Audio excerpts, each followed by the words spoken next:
You're listening to the Fan2Fan Podcast, and on this episode, we're discussing the horror military action adventure movie 2018's Overlord. Here we go. All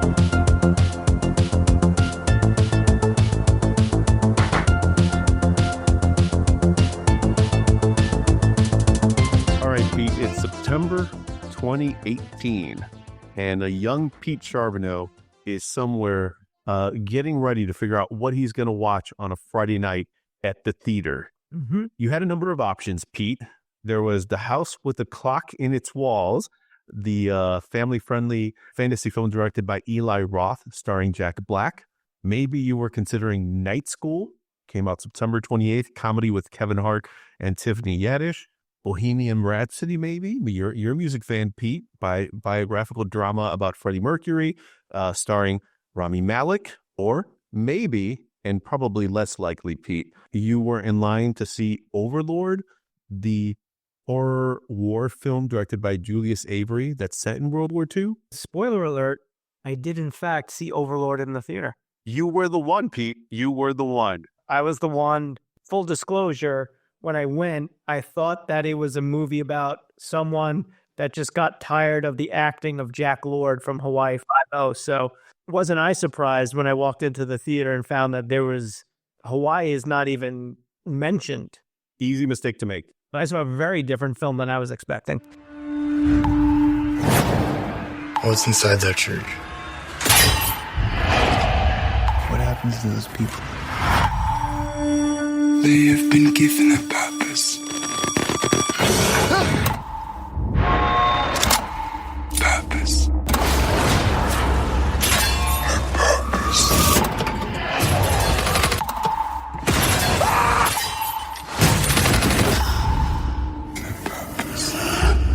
Chase? He's dead.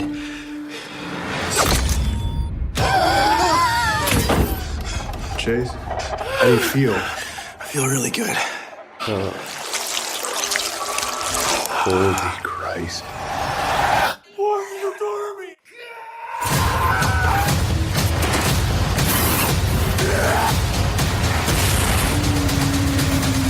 Overlord. First time I've seen this movie, there's a reason why. I mean, I think this might be the dictionary definition of underrated, forgotten gem.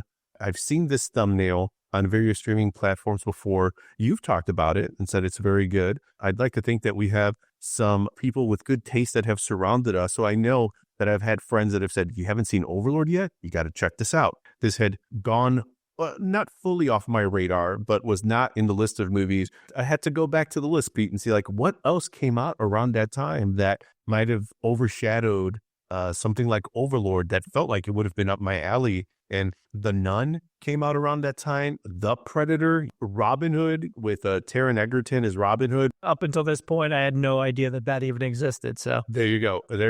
So, Pete, did you enjoy the movie when you first saw it in the theater? I did. Yeah. This is going to be a fun conversation because now that you have seen it, I think we can have a fun little chat about this one.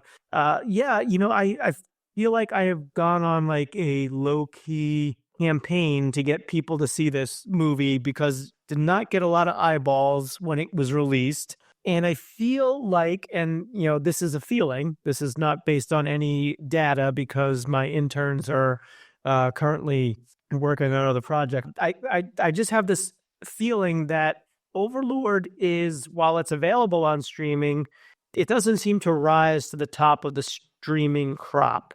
Like it gets buried a little bit. So you have to really, like you, remember that it's something that you want to check out and kind of do a little digging for. It's not one of those ubiquitous titles that whatever streaming service is your preference or that you're on, probably multiple, like most of us, it doesn't readily come up. At least I haven't seen it readily come out.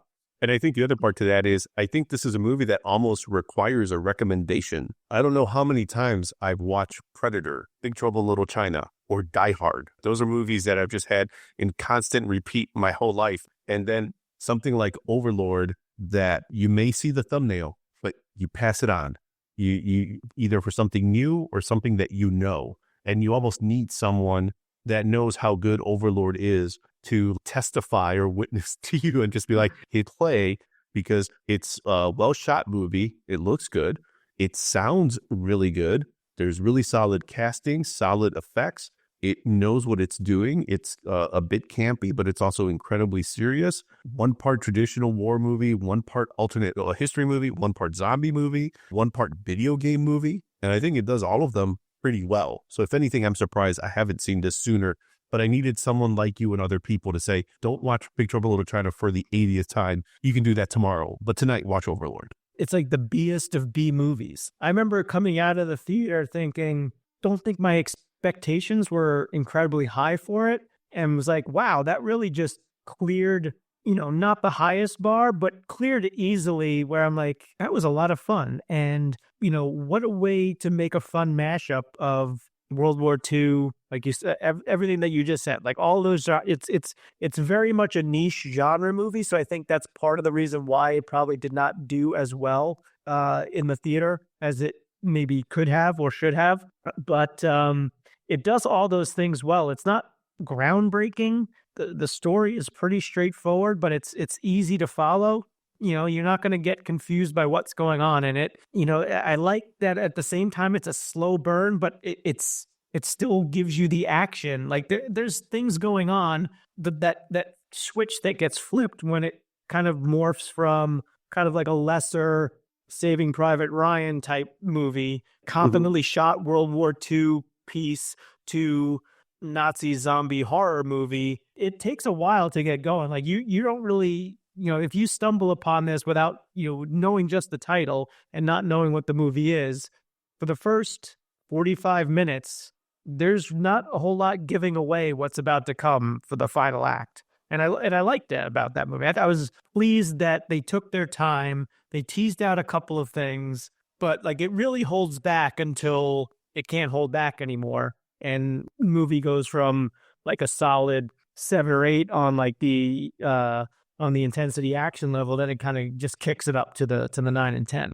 I know it's a few years in the rear view. Do you remember why you saw this movie? And I know you're a bit more adventuresome and willing to give some flicks a shot in the theater, but do you remember what drew you to go watch Overlord back in 2018? Well, I remember seeing the trailer, and I may be misremembering something because I watched it again last night. And the trailer, I feel, almost gives a little too much away. But I want to say that the trailer that I remember was way more refined. Like it was more teasing stuff. Like I remember that slow push towards the wall where he's like hearing like the noises coming from the other side of the wall, and he like comes up close to it. You get that jump scare, but like it didn't really give too much away. And I'm a history fan. I enjoy World War II films, so I'm like, oh, this could be an interesting mashup. I knew that there was going to be some horror elements to it. From seeing the trailer, it piqued my interest enough. So, I won't say that I was there opening night. I don't want to get a little too crazy. I mean, I was in the theater probably opening weekend because I don't think it survived too many weekends after the opening weekend. No, from what I read, it seems like it really, unfortunately, was kind of come and gone. And now it's the subject of people who kind of whisper the name Overlord to each other. Here's a movie that you probably haven't heard of. Yeah, and I think because it's kind of obscure, like if you see the title Overlord refers to, the Allies' invasion of Normandy in World War II. So there's nothing really there that's giving away too much of the horror element. Like if you looked at the movie poster, it's got a little bit of that like 30 Days of Night kind of grungy feel to it. So like maybe that would, be a hint of something, but without knowing too much about it, it's obscure enough to pass into obscurity as it has. So yeah.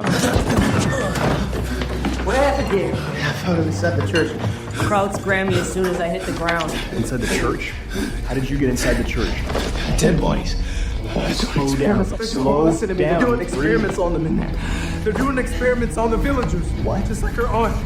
Burning people with these flamethrowers, and they're still moving the bodies. Did you guys in the tower compound? It's an apple body, and she's still talking, and I saw Roosevelt's voice. Did you get eyes on the tower compound?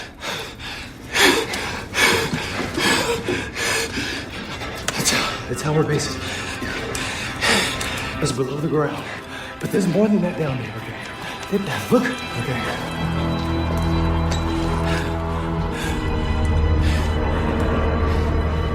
What the hell is that? But I'm curious, kind of going in with some expectations based on mine and other friends' recommendations. As things kick off, like what's going through your head? Are you just kind of taking it all in? Are you, at what point are you settling in to be like, oh yeah, no, I think this is going to be a lot of fun. I'll start with the fact that you're right. There's a part in the movie where there's a switch that flips. And I don't know if it's a 60-40 or 70-30 mix, but it really does stay pretty consistent to feel and pace like a traditional war movie. Like you said, in the vein of Saving Private Ryan and modern day war movies, with a bit more of, for lack of a better term, an MTV aesthetic, because the editing, the pacing is there's a lot more cuts. It's not like they have Linkin Park playing in the background. Everything still feels very period accurate in as much as you can for a movie that still has some editing, a gloss on it, right? But in still like in that intro in the movie, especially that initial paratrooper drop. Okay, interesting choices, keeping the camera on our main character Boyce, and we'll get into the cast in a little bit, and his drop and his experience. I like that they're essentially showing, and especially as kind of the plot kind of unravels, that for a movie like this, and I think of, again, like Saving Private Ryan, even Band of Brothers, we're going to show you the perspective of the war through these men, but we're going to put them in the biggest things that happened in the theater of war in World War II. We will follow soldiers who went to the Ardennes Forest and Bastogne and the Eagle's Nest. They're going to invade Normandy, all the big milestones, so that we can see it through their eyes. This felt, and then that's why I really appreciate in the beginning that you're seeing these soldiers on a mission to destroy a radio tower that would potentially impact the success of the Normandy beach invasion. So if there's a map where you and I would watch it and be like, here's where this movie took place, and here's where this Saving Private Ryan, or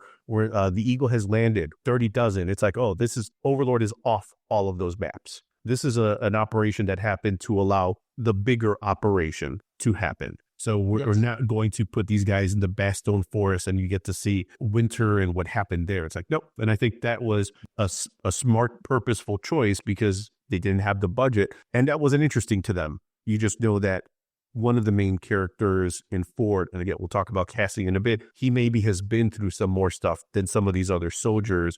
But again, that's the 60-70% of the movie before they get into the horror sci-fi elements. Yeah, and I liked the opening bit. I really enjoyed too, because it kind of draws you in. There's a lot of show don't tell, like just to give you some like opening brushes of who the characters are going to be. And again, just speak in terms of character point, like, these are all very broad archetypes that you get to meet. There's the wisecracking, he's got like the Brooklyn accent guy that's like talking. You get Tibbet. I think I wrote him down as the perpetual New Yorker. That's our. He's like Brooklyn Italian, but I guess with a name like Tibbet, he's technically not Italian. But like, you've seen these characters a million times before, and so again, that's why I say it's not groundbreaking, but it just does what it does really well. And that opening scene, you get a little bit of a hint of who everyone is. Boyce, you can tell, like nervous. Like a lot of men were. Like you're jumping into France, and there's flak and anti-aircraft gunfire going all around. So that's to be expected, but it's really kind of shown on how here's a guy who may not be too sure of himself, and the camera lingers on him long enough so that you're like, okay, well, this is probably our protagonist. So let's see how he grows into what he needs to do as the mission unfolds. But then, all hell breaks loose on the plane as they're trying to jump. And so you've got like this really kinetic scene. It's CGI heavy. And I say that only because with the exception of some explosions and this opening scene, most, if not all, the effects in this are practical. And I think it's another thing that I really appreciated about the movie is that, where it could have gone heavy CGI, and a lot of these films do, it went very practical, and you can tell like it shows on the screen. So, so Boyce like jumps out, and there's like this scene where, it's just like one intense thing after another. Like he's tumbling out of the plane. He can see a plane up in the sky, it explodes around him. So there's an explosion. It's so disoriented. The camera's following him. It's focused on him. So you don't even know like how far up he is. And then next thing you know, he's plunging into, a body of water. He's sinking to the bottom with all of his gear. So there's the struggle to get loose from that. He gets loose from that. He goes to surface, and he surfaces under a parachute that is floating at the top. So then now he's like stuck underneath that, struggling to breathe. He's got to break free from that, gets to the shoreline, takes a breath. You're like, okay, well, he made it through. Let's see what happens next. And all of a sudden, a German machine gun erupts. It's a snappy pace of action. And so I say like it's a slow burn. It's a slow burn on the horror end. It's not a slow burn on the action, because you kind of just thrust right into this. And now, now you're in France, you're in Normandy, and now he needs to regroup with his squad, because they have a very specific mission that involves getting to this French town. They have been told that there is a radio tower, in the town that they need to destroy, because that's interfering with the Allied assault. And so, much like Inglourious Bastards, this is a bit of an alternate history of World War II going on here.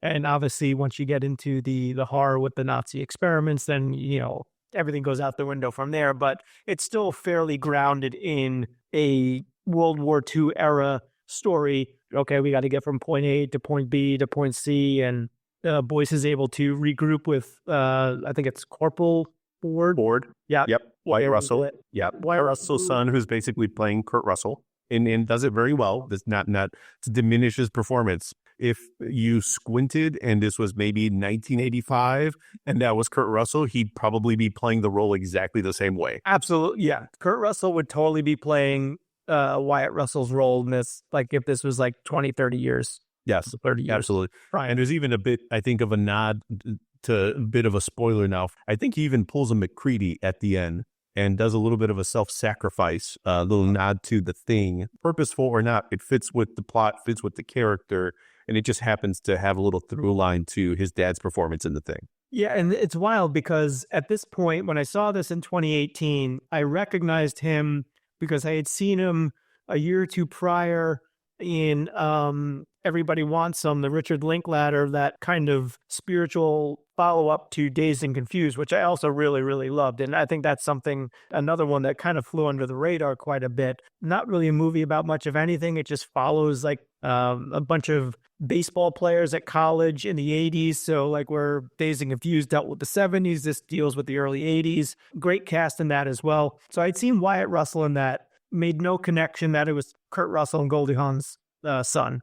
Saw Wyatt Russell in this. I'm like, oh, I recognize him from, Everybody Wants Some. Still no clue. Now I can't not see the features when I see him, but at the time just did not make the connection at all. Yep. You're not alone. I have not seen it, but there's a show on Apple Plus or Apple TV called Monarch, and I think it's a show that kind of fleshes out the Godzilla kaiju universe, and Kurt Russell's in it, his modern day age, and when they do flashbacks, Wyatt Russell plays him when he's young. Okay. So you're not alone. There's a producer that saw the connection and said, wait a second, you guys kind of not only look similarly, but act similarly. So maybe this is an easy way to quote unquote de-age you. Let's just cast your son. Right. Yeah. Well, that's smart because, again, now that I see it, when I see the smile, when I hear his intonation of some lines, it's so obvious. Yeah. And he's great in this, again, like you said, the cast is super solid. There's not a ton of recognized names. It's a lot of, I would say, character actors for the most part. And the cast is super small, too, to be fair, because you get, like you said, the caricature, the broad strokes. Bokeem Woodbine plays the drill sergeant. He's kind of playing his Arlie Ermey style drill sergeant on the plane. And you think, okay, well, he's going to stick around for a while. And he doesn't survive much past that German machine gunner landing into the forest with the other paratrooper scene. Ford, like you mentioned, Boyce, our pacifist that didn't kill the mouse during basic training, and we see him grow. Tibbet and Chase, who's the photographer. Again, they did a character beat for each of them. Tibbet, perpetual New Yorker. Boyce, you didn't kill the mouse during training. Maybe you're a pacifist. Maybe you shouldn't be here. Ford, he has the scar tissue, cold and short, and is mission focused. Bokeem Woodbine barking out orders. Chase, the photographer, trying to take a picture of Ford as he's like silhouetted in the plane in the window, and Ford completely dismissing him and thinking, this is not the place, this is not the time. That's it. The cast outside of Chloe, who's a French resistance soldier and becomes an ally to them, Yeah. Maine's pretty small. And I think that's to their benefit beyond whatever budget they had. It's like, actually, I think you guys did a very nice job of keeping it small because it made me care about these characters, I think, even more in a movie that has just enough, if not slightly more character development than I expected. Yeah, for sure. And, and their mission is vital, but the mission is small. And I think it tells one of those like many, many small missions that as a collective help turn the tide as D-Day progressed and the Allies got off the beach. So I think it made a lot of sense to keep it small. I'm sure budgetary reasons dictated that. But yeah, I think keeping that small group, because again, this movie it's not one of those 2-hour slogs. It moves at a pretty brisk pace. There's not a ton of downtime. Like you said, like the video game aspect of it is like getting from point A to point B to point C to point D and trying to do it as stealthily as possible because they get into the town. They stumble across Chloe, the French woman, and she's able to bring them into the town because she lives in the town that they need to get to, occupied by the Germans. And so there's some stealth involved and they need to sneak around so they're not discovered. Mostly you get the faceless Nazis in this. I think there are two that I distinctly, you could make out. There's like the one, I don't know, aide de camp to the German captain who's played by Pilo Asbeck, who Game of Thrones fan would recognize as, I believe he was Euron. Yeah, That's right. Pronounce that Euron. If you were, into pronunciation, which I am. Yeah, but everyone else is like, you got your faceless Nazis, which makes sense. They're very much the bad guys. In case viewers, you forgot that the Nazis were evil and bad. There's even a scene where one of the Germans, Chloe has a young brother who's like around 7 who loves baseball. And of course, running into the Americans, he thinks all Americans love baseball. And so he's running around with his glove and ball. And one of the Germans picks up the baseball at one point and spits on it and tosses it back to him. So again, just a reminder out there, Nazis bad. 100%. You mentioned the thing about video games too. And I think that's where watching this movie, it reminded me of Wolfenstein. And I'm not a big gamer, but it was hard to connect those dots. The video game aesthetic at time, and maybe less aesthetic in the fact that, like you were saying, the idea that like the progression of the plot felt like progressions of levels in a video game, where you would almost imagine playing the parachute level, where you're on the plane and you have to navigate landing without being without going into another plane or without drowning. And then the minefield level, the village level, the bunker entrance level, the secret lab level, like all of that felt very much like set pieces in a video game where you would progress leading up to a big boss. And there's even stuff like that in the movie where you get a big boss, you get like some of the henchmen, and even the part where Chloe, when she goes out to get the flamethrower towards the end, it felt like a Resident Evil scene that I've played where you get around the house and then finally Jill, the master of unlocking, gets the key, is able to go to the locker to open it, to finally get able to upgrade and get the flamethrower, just like the voice in the end where Ford is like, hey, I set the explosives, but the timer's gone. And it feels like a level where you would play as Chris Redfield. Oh, Jill, you set the explosives. Now let me run back and get the timer, the working timer, to set it up. This is not to diminish the movie. I think in some ways, this felt like it could have been like a Paul Anderson Resident Evil type movie. And I like the first Resident Evil. It takes some chances because it's different from the movie. It works. This felt like, oh, it could have been that. And it could have been worse from like being like a video game style movie. But I think even with all those video game aesthetics and vibes, it worked for the movie's benefit. There's a couple of like little twists that happen, like not like necessarily plot twists, but if you're following along this movie, again, there's a lot of stuff that's very familiar beats, and you're like, okay, they made it to the village, and the Germans, there's this. It reminded me a little bit of, it's almost like Nazi House on Haunted Hill or like Salem's Lot, where they get into the French village, and there's a hill, and on top of the hill is the church that the Nazis have commandeered, and the radio tower is there. But it didn't remind me so much of a church as almost kind of like this mansion lording over the town below it. You've got that imagery. They walk by like a bonfire where there's a series of crosses that are like on it burning. So there are these little subtle hints of like, God is not present here. At one point on their way to the village, they stumble across like some kind of animal carcass, and they're just trying to decide what it is. Like, is that a jackal? And so that jackal, now you're evoking something from The Omen. It's enough where if you're a horror fan or you're going into a movie knowing that there's horror elements, or okay, here are some of the breadcrumbs and let's see what happens here. Just like those little teasers that something's going to happen. Just hold with us here a little bit. We're just developing the story a bit.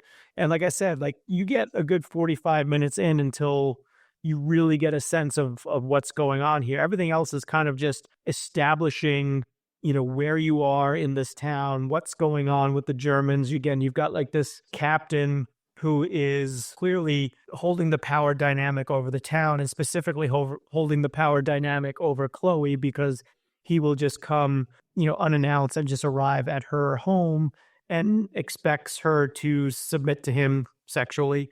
The moment that we see this happen, the Americans are up in the attic hiding out, and she's trying to get them out of there because she says like they do spot inspections and they'll sweep the house. You can't stay here, and like we're just only going to be here for a couple of hours. So again, like these little things just kind of establishing where you are with the story. This isn't, this mission isn't intended to last days or weeks. They're really just supposed to get there, get in, find a way into this radio tower, blow it up, and move along.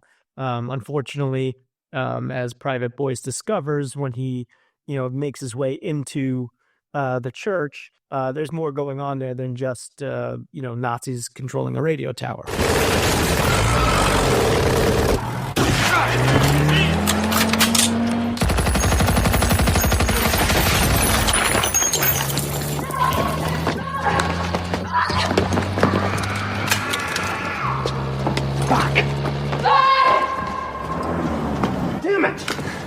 We gotta move. We take down that tower right now. Boys, you and I are climbing it. Tibbet and Rosenfeld will cover it. Oh, Corporal, wait, what about the kid? Come on, we gotta move! God damn, they grabbed him because of us. Wait. In the labs, the shit they're doing down there? It doesn't matter. They're not our mission. We take out the tower, troops come in, and deal with whatever's below ground later. Her brother will be dead by then. You forget what your job is, Private. It's about more than that now, Corporal. Do I have to drag your ass up that fucking tower? Yes, you do, because I'm not leaving him down I there. gave you an order! No. We have to do this! You know we have to do this, Corporal! I can get us inside! I can get us inside! And I think that's when it gets into the, for like an hour 50 runtime, right? Like somewhere around, like you said, the 45, 50-ish minute. All right, well, we've thrown you all these little things to let you know something else is going on here. Now we're going to go into, hey, mad scientist, serum, body horror, the allusion to the soldier or experiment that's kept in the cell where you're not fully exposed to what's going on there. And then when Boyce eventually kind of like infiltrates the bunker, and then they just go full on. It feels like the scene where you get into the secret lab. Now it's the scene from Return of the Living Dead where the body is like kind of animatronic and coming back to life and not fully there. It's like, nope, but now you get the woman who's just a head and I think maybe just a spinal cord, please help, and other people under blankets. And you could tell it's like, all right, there's blood, there's blankets. They're probably not alive, but yet somehow they're talking and Boyce is reacting to this all. But at that point, it's just like the movie's ramped up. Like it's at 11. If you came into this theater cold, you didn't know anything about this, hopefully you're in for the ride now because we've shown you enough about these characters where you want to see where it goes. Yeah. And there's like some gnarly, like you mentioned, the body horror in this is like full on. There's just like these gnarly people are being stored, and it's mostly the villagers. Although there are some Nazi soldiers, I believe, that were killed that are part of this experiment because they can be reanimated, hence the zombie part of the story. But they're in these like brown, almost like cocoon-like sacks. Yes. Almost like a womb of sorts, because it's almost like you look at it as a rebirth. But like, Boyce unzips one of them at one point, and there's like this disgusting brown liquids dripping out of it. It's like very unsanitary, even though they're in like a lab. And like when he finds the other American that was captured, and he's got like the tube that's like sutured to his stomach that he pulls out. And of course, there's like this 4-inch needle that's getting pulled out of him. It's like, yeah, it's like this super gross stuff. And they don't shy away with the practical effects and the gore in this, which is again to its benefit. Like you're seeing some really gnarly stuff in this movie, which I enjoyed. That soldier Rosenfeld is also the nice surprise, because you would think all of these American soldiers that have been experimented on, whether they were part of the troop, whether they had already landed before and been captured and were experimented on, along with the villagers or Nazi soldiers who had died or maybe willingly given themselves up to be part of the experiment, this Rosenfeld guy is not going to make it. And then it's a nice, pleasant surprise is that he's able to kind of join this small group of soldiers, American soldiers, and he doesn't turn, spoiler alert, like he doesn't automatically at the most inopportune time grow 4 arms out of his back and then turn on his comrades. It's like, no, he actually becomes like an important participant in helping them survive and succeed in the mission. And that was a nice welcome curveball in a movie that, like you said, still lots of broad strokes in characterization and plotting, yet just threw in enough things and did them well. And then that's probably the ultimate compliment I can give to the movie, is that it just felt like it was very smart, very controlled, but not in a way that felt diminished. Yeah, I was going to ask you, like, if there was something that, like, I'll give you my example, and I want to know if there was one for you that kind of, it was like that shift in story that you're like, oh, that's interesting. I wasn't expecting that to happen. And again, this is a small thing, but it's kind of pivotal and just shows how they did a really good job of plotting this story forward, because it needed to happen to push the story forward. But at the time, you're like, I don't know if that's the right move. But, Boyce and Chloe end up developing like a little bit of a camaraderie because he speaks French. So he's now the interpreter. She does speak English, but he's able to talk with her, and they have this conversation. 3 months ago, I was cutting grass in my front yard. The mailman shows up with a letter from the army. Now I'm here. No idea where I'm going to end up. Good line. Great line. Yeah, great line. And so they've got this bond. And so Captain, I think his name is Captain Waffner. I'm not even sure if it's ever even referenced in the movie. He's the German captain who's our big bad guy. And he shows up. And so Boyce and Ford are upstairs in the attic. Tibbet and the photographer have been sent off on like a little side mission. So they're out of the house. And so, the German captain is, looking to have his way with Chloe, who's really trying to get him out of the house and is really not in the mood. He, of course, is not taking no for an answer. And so she finally relents because, again, the power dynamic, he's not above taking her brother or any other number. He's already taking her aunt, and we find out her aunt's been experimented on. That's another little not so subtle hint that we get that something might be off. And so you're wondering how this is all going to play out, because Boyce is ready to take action. Ford, again, like you're saying, Bernie, mission focus is like, stay up here, don't make a noise. And as the captain is proceeding to take advantage of Chloe, he gets an M1 Garand in the back of the neck. And so Boyce is not, messing around, and he's going to interrupt this right away. And so now they've got the captain as a prisoner. And so I was like, okay, that's interesting, thinking that they got to try and keep it stealthily as much as possible, because they have to get into this place, and holding a German captain, it could present problems because he will go missing. But I think it's covered by the fact that the rest of the Nazis are expecting that he's going to be staying over for the night. So again, they're only supposed to be there for a couple of hours. They've got a couple of hour window where he's not going to be missed because they know that he is with Chloe. So again, that was like a subtle little thing that I wasn't quite sure the decision to kind of, go and take him captive, but it pays off later because, that's when things start to unravel a little bit in the movie. I'm going to say, you were talking about scenes. That's one of the scenes I enjoy a lot. And I think that was a good character revealing moment, because it felt like a lot of the motivations for that scene, even I love some of the camera work where the kid is hiding in the attic. The other soldiers kind of come in and they hear a sound.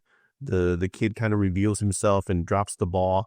And that's like, oh, that's kind of explains away for the other German soldiers that's where the sounds are coming from. But meanwhile, Boyce has the gun pointed at them in the event that they were to storm up into the attic. I think that was smart in the movie, not continuing to like relentlessly just move forward, but rather to kind of stop and then reveal that Ford, while mission focused, is also can be, somewhat sadistic in getting information, at least by Boyce's perspective. Well, we don't have to torture this guy to get the info.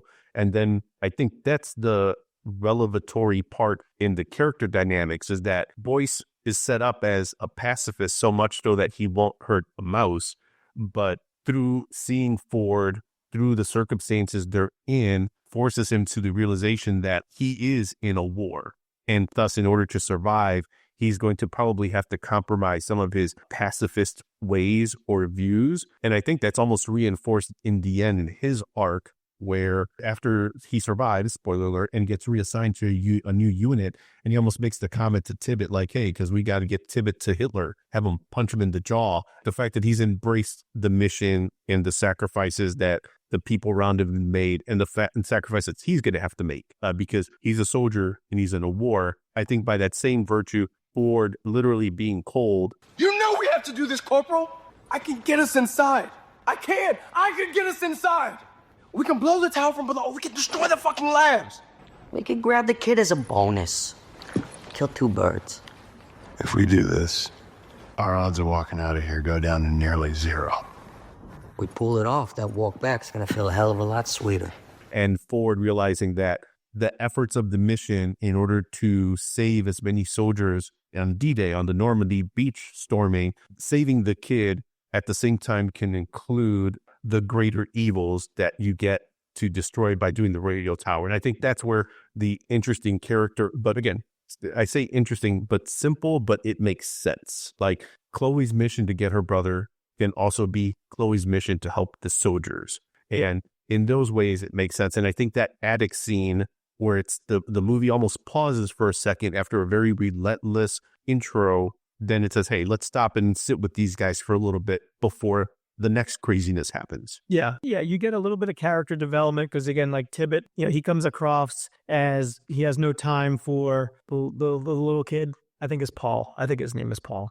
Again, the movie plays it straight and it's mostly serious, but there are some little bits of levity there. And Tibbet's kind of slight, character arc from really being behind Ford and like really distrustful of Boyce to like what you're saying, like towards the end when it's like we can achieve our mission and we can also save Chloe's brother. Tibbet's the one that's kind of like the final say to get Ford to get on board with it. I just thought of this now when you mentioned Boyce being like the pacifist type. His pacifism and his belief in like the sanctity of life really unwittingly by him triggers like the horror stuff to like really take off, because when he gets into the bunker and he sees the lab and he sees what's going on there, he rescues Rosenfeld. He takes one of the syringes with him. This isn't just a radio tower. It's like there's weird shit going on here, and I found this. I don't know what it does. Like the vial's like filled with like brownish orange liquid. The German captain who they've got captured and Ford is beating up with his knife that's got brass knuckles on it is either playing dumb that he doesn't know what's going on there, but is also sadistic enough to be like, well, this is going to be what endures like 1,000-year Reich type stuff, whatever. That's right. And they're also playing with a lot of the things we've seen in Indiana Jones, Captain America, the First Avenger, the Nazi fascination with the occult, a Hellboy.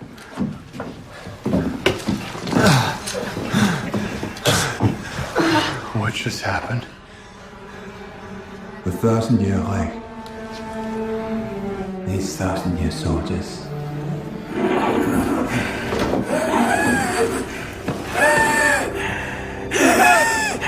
You gotta be shitting me. All right, well, in order to have, like you said, the 1,000-year Reich, he says something like you need 1,000-year soldiers. And we're going to need to make these super soldiers. All right, you guys are still staying in the same ballpark of things that I'm very comfortable with and have been done in other places as well. Right. And so it all culminates with Waffner, even though he's still captive, he's able to get the gun away from the other American, even with like the sackcloth over his head. He's able to shoot him. Chase, the photographer. Yeah, Chase. Okay. Yeah. Yep. So everyone comes rushing up the stairs. Chase is alive, but mortally wounded with more than one bullet hole in his chest and blood pouring out everywhere. And so Boyce makes the decision to use the serum on him as he dies, thinking like, well, maybe this is a way to save him. And it seems to work at first, where he just like sits up. He's like, I'm really thirsty. And he's like, drinks all the water out of the canteen. But then, the serum starts to really show its effects. And, we get another really grisly scene where he like jerks his head back and... My head hurts.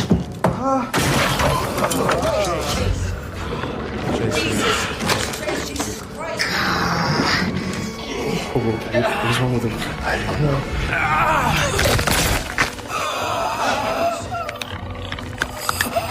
Jeez.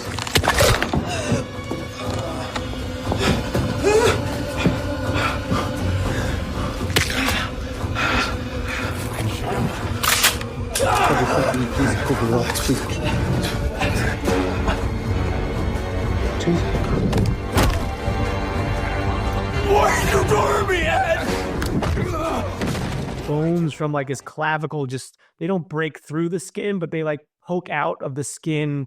He gets super violent and they have to put him down, and Boyce ends up bludgeoning his head with the butt end of his rifle, all put in motion because he's trying to save a comrade, because that's his character disposition. And now we get into that, growth or turn of what he's going to need to do if he really wants to see the light of another day. Might have to be taking some more drastic action given what they're up against. And I think that's where the movie doesn't fully lean into the video game vibes, because in a video game world, again, if this is directed by Paul Anderson, the serum, if taken in smaller doses, gives them a bit of a spurt of superhuman energy, or the ability to take a knife wound, but it's now you get a version of Wolverine's healing factor. You don't get that. For 30 seconds, though, Chase seems to get that. You said outside of being dehydrated, he takes the can and crushes it in his hand.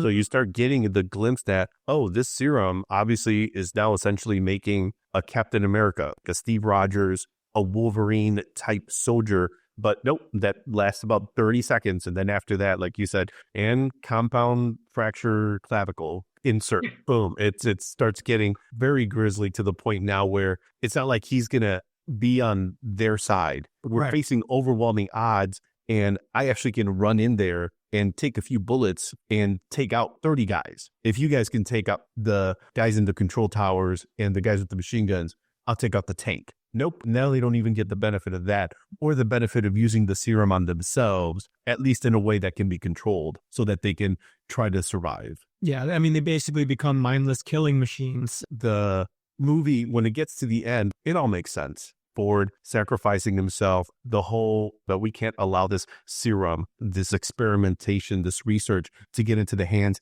of the Americans, let alone anyone. Yeah, pretty much anyone. Like no one should be touching this stuff. Yes, that's right. But at the same time, Ford being like, hey, Boyce, you need to go and blow up the explosives because we still have a mission.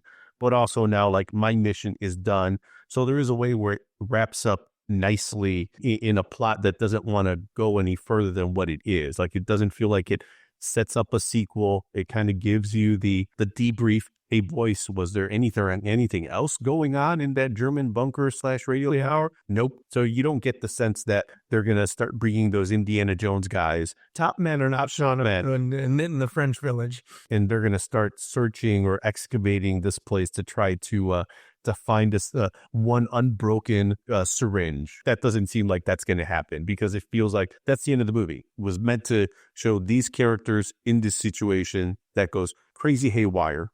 But still, in the end, it's still the war. So they're going to get back to the war. Yeah, and another, again, it's a small thing, but one of the things I liked about it, when you get to the end, there's this nice denouement where a lot of time these movies, church blows up, Nazis incinerated. We get that too. Yes, you do get that down. Since that's still there. It's on the screen. Yes. But a lot of times you get that, and then maybe you get like that moment of Boyce emerging from the smoke, and then cut to closing credits, and you get like more of that abrupt ending. And I like that it allowed the ending to breathe a little bit. So you get, not necessarily the next day, I guess later that morning, there's a couple of survivors, Chloe, her brother, Boyce, Tibbet, Rosenfeld. So you've got like there's a bunch of people that have made it through, this horrific night, and they have like their little moment of joking. And so, so then you kind of just, end up on the Allied planes flying over, and you can see the beach in the distance as the camera pans up. So,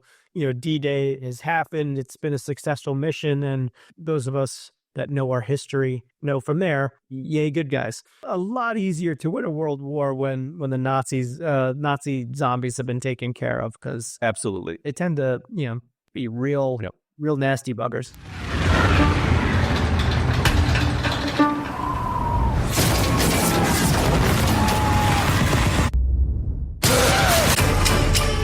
Find out what's inside that cargo. They're doing experiments on them.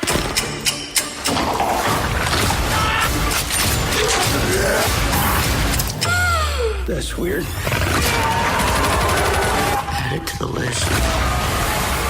How about this, though? I thought this was interesting. So you've got Ford fighting the German captain at the end. So German captain takes the serum because he has basically half his face blown off by gunfire. He's mutated. Ford has to take it to try and battle him, knowing that it's not going to end well for him. But you got like this moment where we talked about super serum, we talked about Captain America. It's almost like a Captain America versus Red Skull face-off on some level. And then to make it, even more meta, Wyatt Russell goes on to play briefly the new Captain America and then U.S. agent. Could not have known it at the time, but here we are. Exactly right. Yes. You mentioned J.J. Abrams. So he was a producer. He originally conceived the movie with a screenwriter, Billy Ray. But did you know, he denied it later, but I guess this was originally going to be part of the Cloverfield universe. And I did hear about that, yeah. Yeah, I could see how they could connect it. I think you'd probably agree. They could probably do something where the serum is some sort of part of one of the kaijus, the smaller ones, the bigger ones, something they've unearthed, something that connects to the Cloverfield paradox, the 2018 one. Oh God. Yeah, I thought that was interesting. Although, again, to be fair, J.J. Abrams did deny it later. And I think that's probably to the movie's benefit, is that it doesn't have a connection to Cloverfield. If you told me this was part of like the MCU and this was a rogue segment of Hydra that was doing this, I'm like, that actually makes complete sense. That would totally work in that way. And that this is some sort of a piece of the whole super soldier serum and Red Skull. That makes more sense than in Cloverfield. One thing I saw when I was looking at the casting, did you see who played Chloe's aunt? I was going to bring this up because I thought it would be a great way to go the full Carpenter, because, we can't go an episode without, shoehorning John Carpenter in, which you've already done brilliantly at the start, I might add. Thank you. But yes, Meg Foster, no clue until I just watched it last night and I saw the credits. I had no clue.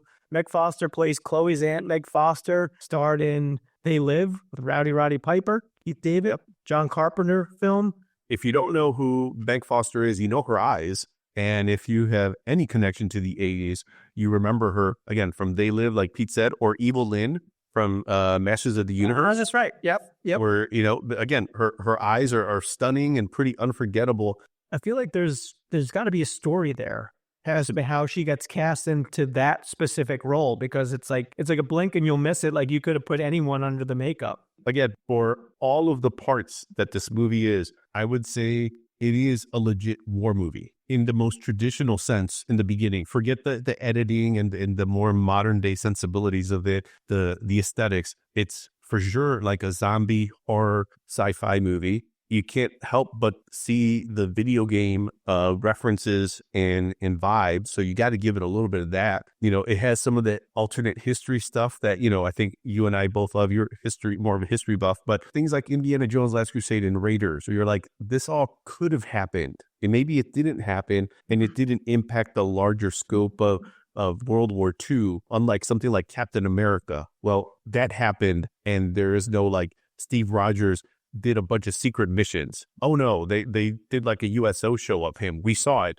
Versus, well, there could have been a Dr. Jones, and he could have partnered with his dad, and maybe they could have gotten the cup, and maybe they could have gotten the Ark, and all of this may have happened off the map. Versus something like this that still kind of works in that same way. Everything was buried except for Tibbet, Boyce, and Rosenfeld, and the little boy. Who else is really going to speak of this that anyone would believe? So in that way, that alternate history feels very contained and it makes sense. So Overlord, highly recommended. I'm glad that people like you have talked about it and have at least mentioned it in passing. Very underrated. I can see why. Absolutely. I'm going to continue to low-key push this movie for people that like these type of movies. I think it's legitimately great for what it is, but for what it's trying to do, absolutely achieves it. It's a fun movie. It checks all the boxes. There's some bad Nazis, and they're performing experiments, and they're producing these super zombies from it, and the Americans have to go in and stop it, and they're going to get help from the French resistance. And the graphics are very much like old war film, and even like the closing credits is the same thing. It's like black and white, and it's like, yes, pieces of paraphernalia that you've seen in the movie that are kind of like slowly rotating, but it's got that grainy war film feel to it. And then you've got like a Nas song. Yes, complete curveball. Whoever's choice it was, I don't know if it was their way of leaving like a final sentiment with the one you were leaving the movie theater to be like, we know what you just saw, but we don't want it to feel dated in case you thought German zombies were dated. Right. Yeah. So let's throw this rap song on in the end credits as you walk out of the theater to let you know that you saw something cool and hip and that you might want to tell your friends about. I think to really put the cherry on top, like throw that Nas song over the closing credits. And it did not bridge the gap. And just for the record, the name of the Nas song is called Bridging the Gap. There you go. Now, if we end it right, it should end with a Nas song. That's how we do it right now. Hit it.